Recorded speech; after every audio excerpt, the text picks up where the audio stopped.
यद्यपि जरी पराचा संयोग असला तरी देखील सोनं शुद्धच राहिलं. सोनं स्वभावानं अशुद्ध बनलं नाही. अयम प्रक्रिया संयोजा सर्व दृष्टांत पूर्ण. जेवढे आता पुढे आम्ही दृष्टांत सांगणार आहे की सोन्याच्या 16 ताव जेव्हा दिल्या जाते, सोन्याच्या 15 अवस्था ह्या अशुद्ध आहेत.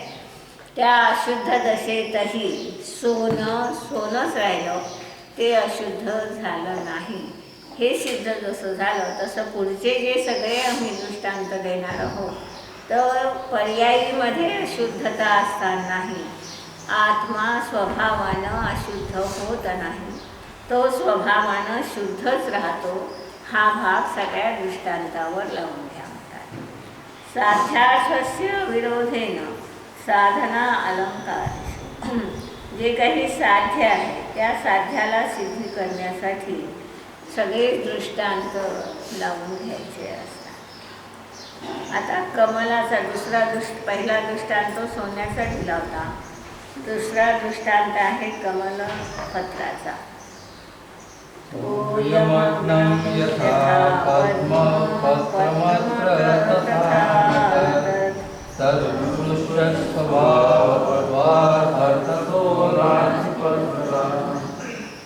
यथा तोयमग्नं पद्मपत्रं तथा तत् न. जरी दिसते काय आपल्याला की पाण्याशी कमलपत्र तन्मय झालेलं आहे असं जरी दिसत असलं तरी देखील म्हणतात तथा तत् न. तो त्या कमलपत्र पाण्याशी तन्मय झाला नाही, पाण्यात राहतो आहे, पाण्यात बुडालेला दिसतो आहे आणि तरी देखील तो त्यापासून पृथकच राहिला, त्या रूप झाला. तर अस्पृश्य स्वभावत्वात का, तर कमलपत्राचा हा स्वभाव आहे की पाण्यालाही स्पर्श न करणं, म्हणजे पाणी आत न घुसणं हा कमलपत्राचा स्वभाव आहे. पाण्यात राहूनही पाणी आत घुसत नाही त्याच्यामध्ये. अर्थ तो पत्रता हा नासे. म्हणून ते पाणी वास्तविक पाहिलं तर जलापासून भिन्नच आहे.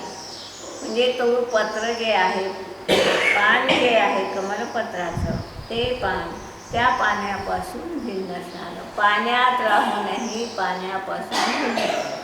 छडाला तारानेही हा दृष्टांत दिला होता.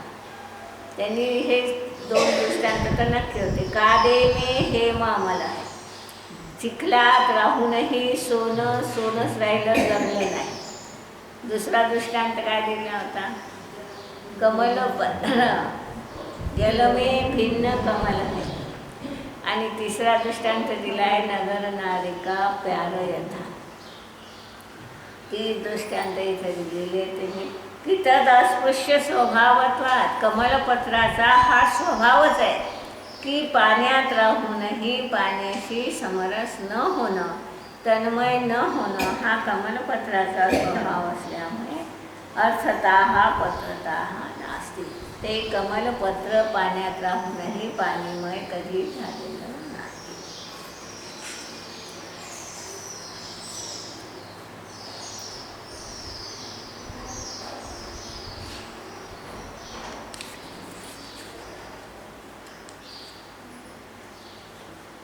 जलाचा दृष्टांत देतात. सकर्दमं यथा वारी पश्यन् कर्दमं दृश्यते तदवस्थायां शुद्धं वारी पंकवत्. यथा सकर्दमं वारी पश्य न कर्दमं. चिखलात असलेलं पाणी, चिखल रूप झालं खरे, त्या चिखलात असणारं पाणी आपल्या स्वभावानं स्वच्छच राहिलं. त्याशिवाय तुम्ही जी प्रक्रिया करता आता तुळशीनं स्वच्छ करणं म्हणा किंवा तुमच्या यंत्राने स्वच्छ करणं, ह्या प्रक्रिया होऊच शकल्या नसत्या. पाणी त्या गढूळ पाण्यातही पाणीने आपला स्वच्छ स्वभाव सोडला नाही. तो स्वभाव तिथं कायम आहे आणि म्हणून आपण प्रक्रियेनं पर्यायी ते पाणी शुद्ध करू शकतो. काय बोलले मी? पाण्यामध्ये शुद्ध स्वभाव, गढूळ पाण्यातही शुद्ध स्वभाव कायम आहे, स्वच्छ स्वभाव कायम आहे आणि म्हणून प्रक्रियेनं आपण पर्यायी शुद्धता आणू शकतो.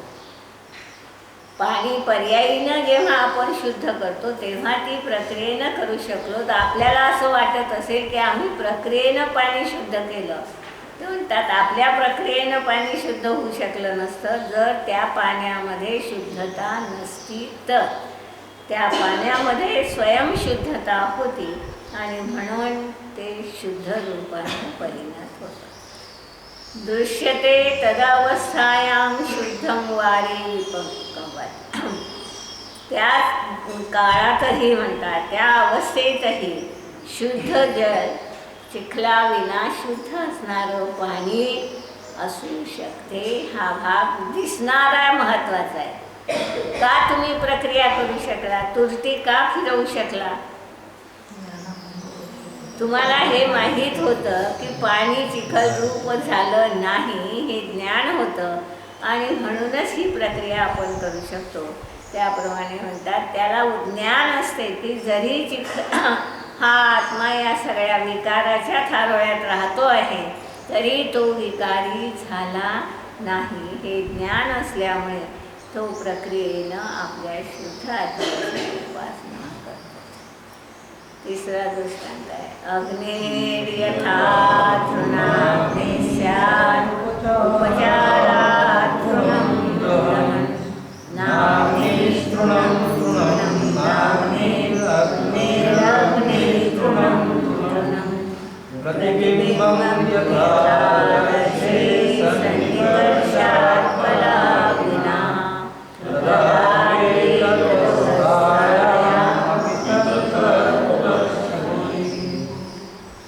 यथा अग्निः तृणाग्निः उपचारात तृणं दहन.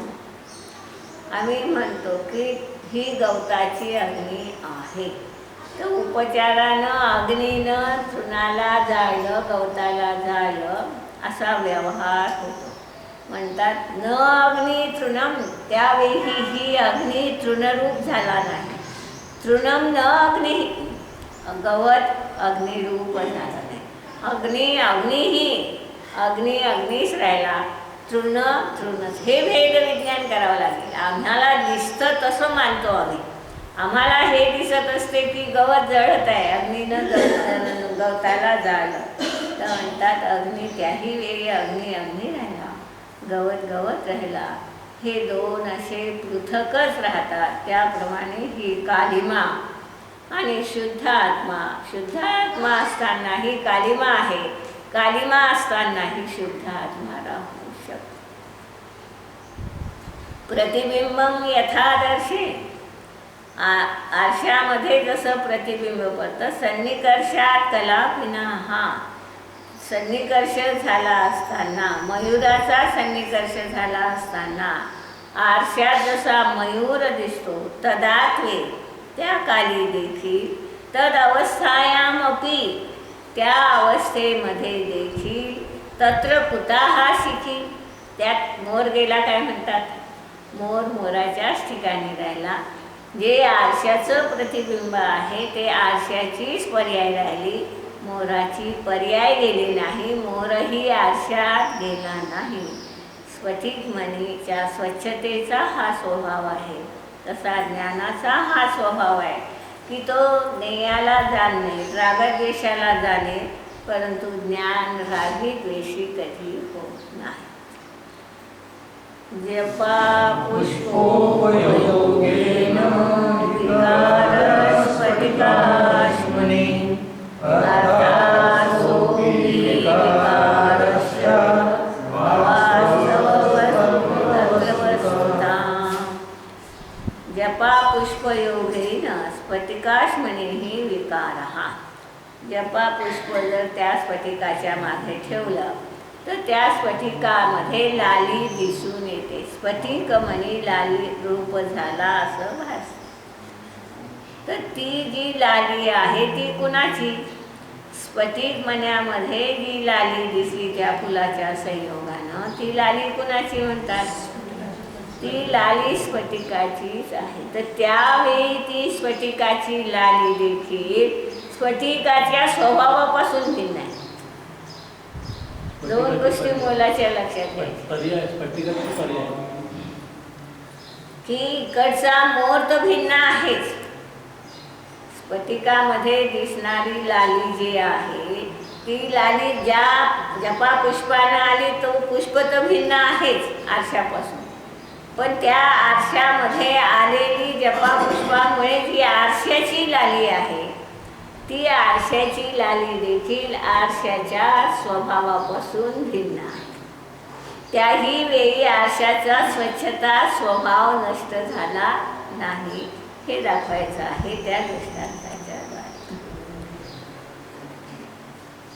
अर्थात सोऽपि विकारः च अवास्तवः तत्र वस्तुतः. तो जो विकार दिसून येतो तो विकारही वास्तविक नाही. म्हणजे त्यावेळीही स्फटिक म्हणे स्वभावानं स्वच्छच आहे. ज्ञानं स्वयं घट ज्ञानं परिच्छिन्नं यथा घटं नाथा ज्ञानं घटोऽयं स्यात् ज्ञानं ज्ञानं घटो घटः.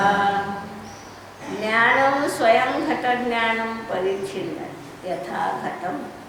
घटाला जाणणारं ज्ञान ज्यावेळी आम्ही त्या ज्ञानाला स्वयंघट ज्ञान असं म्हणतो.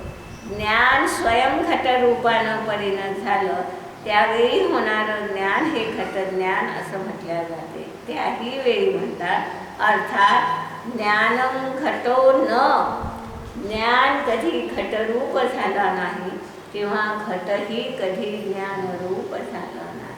ज्ञानं ज्ञानं त्याही वेळी ज्ञान ज्ञानच राहिलं, घटच राहिला. घटाच्या निमित्त होणारी ज्ञान पर्याय ही ज्ञानाचीच राहील, घटाची पर्याय नाही.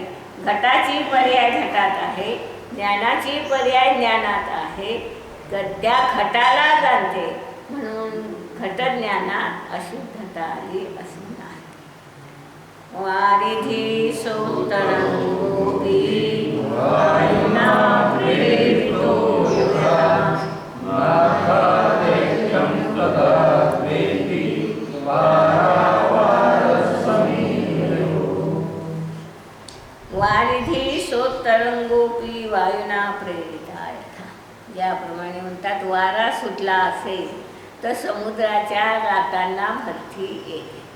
तर आपण काय म्हणू, समुद्राच्या लाटा का उसळत आहेत?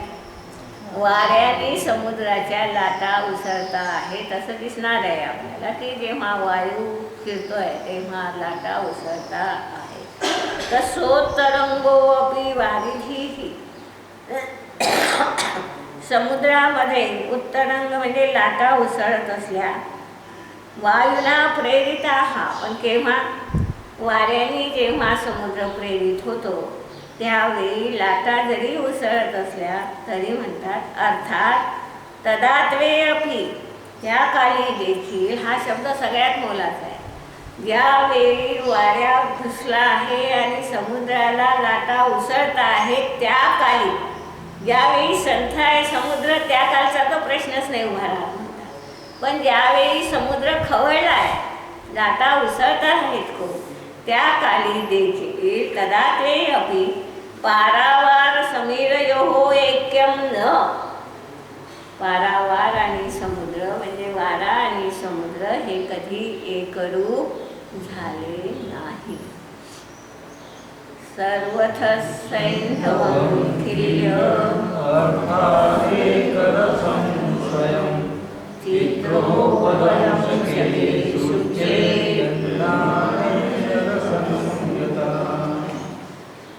अर्थात एकरसम स्वयं. मीठ कशातही टाका. सर्वथा सैन्यवम खिल्यम अर्थात एकरसम स्वयं. तुम्ही भाजीत टाका, पदार्थात टाका, अजून कशात टाका, मिठाचा एकच रस आहे. खारटपणा हा रस त्यानं कधी सोडला नाही. चित्रोपदंशकेषु चेही नाना एक रसम यथा. जेव्हा तुम्ही त्याला पदार्थात टाकता तेव्हा तुम्हाला काय वाटते? भाजी खारट झाली, पदार्थ खारट झाला असं ऐक्य भासत असलं तरी देखील न एक रसम, ते कधी एक रस झालं नाही. पदार्थ रूप मीठ होते का नाही? भाजीतलं मीठ भाजी रूप झालं का नाही?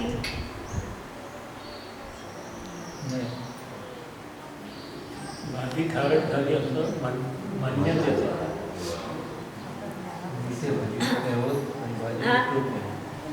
पर्यायी जरी तसं दिसलं, संयोग असल्यामुळे, निमित्त नैमित्तिक संबंध असल्यामुळे तसं दिसली, पर्याय जरी आम्हाला तसे भासली तरी खारटपणा हा मिठाचाच आहे, भाजीचा नाही, हे त्याही वेळी सत्य अवस्था आहे. आणि मानणं हे खरं ज्ञान असणार आहे. इति दृष्टान्त सनाथेन श्रेष्ठं दृष्टेन सिद्धिमं यत्पदानि महामुनि वाच्यां वर्थादवश्यता. ही सगळी दृष्टांत दिली. कशाचा दृष्टांत दिला आपल्याला त्यांनी? पहिला दृष्टांत दिला सोन्याचा, दुसरा कमलपत्राचा दिला, तिसरा पाण्याचा दिला, चौथा अग्नीचा दिला, स्फटिकाचा दिला, ज्ञानाचा दिला, समुद्राचा दिला, मिठाचा दिला. आता ह्या सगळ्या दृष्टांतानं इष्टम दृष्टेन सिद्धिमा, आम्हाला जे इष्ट आहे ते इष्ट सिद्ध केलं. काय इष्ट आहे? ग्रंथकाराला इष्ट काय आहे? ह्या सगळ्या दृष्टांताच्या द्वारे सिद्ध काय करायचं आहे? विकारी पर्यायीतही शुद्ध आत्मा शुद्धच राहिला, विकार पर्याय रूप झाला नाही. आणि तो झाला नाही, तो शुद्धच आहे म्हणून विकार पर्याय जाणणार नाही म्हटलं तरी चालणार नाही. म्हणतात विकारी पर्यायीला जाणावंही लागेल आणि त्या विकारी पर्यायीपासून हा शुद्ध आत्मा भिन्नच राहिला हेही जाणावं लागेल. यत्पदानि अमुनी नवानी वाच्याने अर्थात आवश्यकता. ही जी काही नवपदार्थाचं आम्ही वर्णन करणार आहोत आता याच्यापुढे, हे जे नवपदार्थ आहे त्या नवपदार्थाचा वाच्या अन्य अर्थात आवश्यकता, त्याचं वाचन कथन करणं हे नियमाने आवश्यक होतं. आणि म्हणून नवपदार्थ जाणून घेणं, कथन करणं हे तेवढ्याच जरुरीचं आहे की जेवढा शुद्ध आत्मा जाणून घेणं. शुद्ध आत्म्याला जाणून घेण्यासाठी या नवपदालाही जाणावं लागेल आणि या नवपदरूप शुद्ध आत्मा नाही हेही जाणावं लागणार. कैश्चित्तु कल्पते मोहात् वक्तव्यानि पदानि हेयानि यतस्तेभ्यः शुद्धमन्यत्र सर्वदा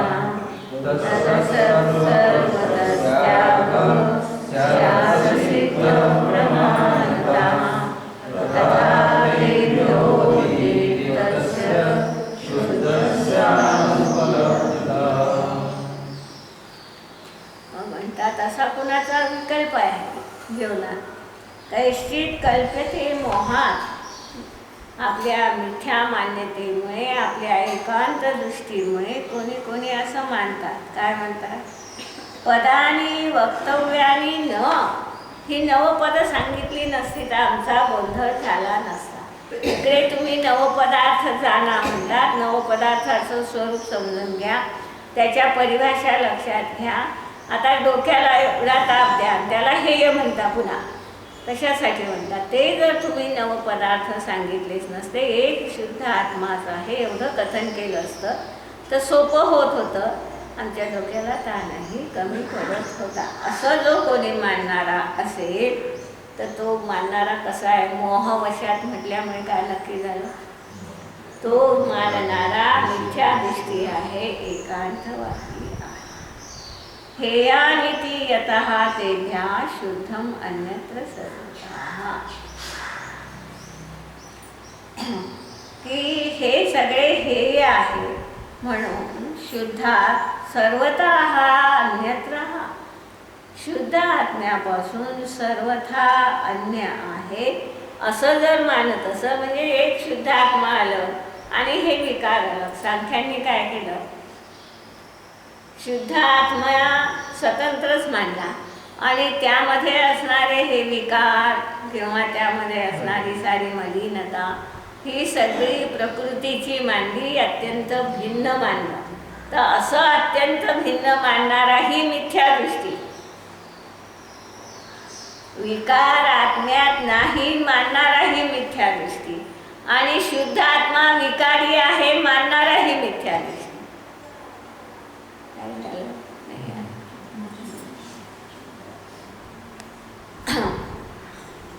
शुद्ध आत्मा विकारी मानला तरी मिथ्यात्व आहे, आत्मा विकारी नाही म्हटलं तरी मिथ्यात्व आहे. तर द्रव्याच्या मध्ये पर्यायीच्या दृष्टीनं आत्मा विकारी आहे, पण त्या विकारामध्येच हा आत्मा आपल्या शुद्ध स्वभावाच्या दृष्टीनं शुद्धच राहिला आहे. ह्या दोन्हीही गोष्टी मानाव्या लागणार आहे. जर तो पर्यायीनं अशुद्ध झाला नसेल तर प्रश्नच उभा राहत नाही ना शुद्ध आत्म्याला जाणण्याचा. पर्यायीनं अशुद्ध झाला आणि त्यात दुसरा आम्ही अपराध काय केला? त्या पर्यायीनं झालेल्या अशुद्धाला आत्माच अशुद्ध झाला हा स्वीकार केल्यामुळे आत्म्याच्या शुद्धतेचं निराकरण केलं. तर ते शुद्धतेचं निराकरण न व्हावं आणि अशुद्धतेचंही निराकरण न व्हावं यासाठी हे समजून घ्यावं लागणार आहे. म्हणतात की पर्यायीतली अशुद्धता असतानाही हा शुद्ध आत्मा आपला शुद्ध स्वभाव सोडत नाही. म्हणून अशुद्धता नाहीच हे मानणं चुकीचं आहे आणि शुद्धता नाहीच हे मानणं चुकीचं आहे. दृष्टिकोनातून या दोन्ही गोष्टी पाहाव्या लागणार आहे. ततः असत सर्वतः त्यागः स्याद असिद्ध प्रमाण. जे असत आहे त्याचा त्याग करायला कसं सांगतील आपल्याला? या नवपदार्थाला अभूतार्थ आहे, या नवपदार्थाला हेय समजा असं मागेच सांगितलं आहे. तर म्हणतात जे नाही ते हेय कसं? असं ते हेय होईल ना, असं त्याचा त्याग करावा लागेल ना. तर म्हणतात ही नवपद असत सर्वथा असत असतील तर त्याग हा असिद्ध, त्याचा त्याग करायला सांगतात आला नसता. तथा तेभ्यः अतिरिक्तस्य शुद्धस्य अनुपलब्धिताः. आणि म्हणून हा नियम झाला आपल्याजवळ की या नवपदार्थाविना शुद्ध आत्मा दुसऱ्या कुठं आम्हाला मिळणार नाही. आणि म्हणून नवपदार्थाला जाणून घेणंही एवढ्या गरजेचं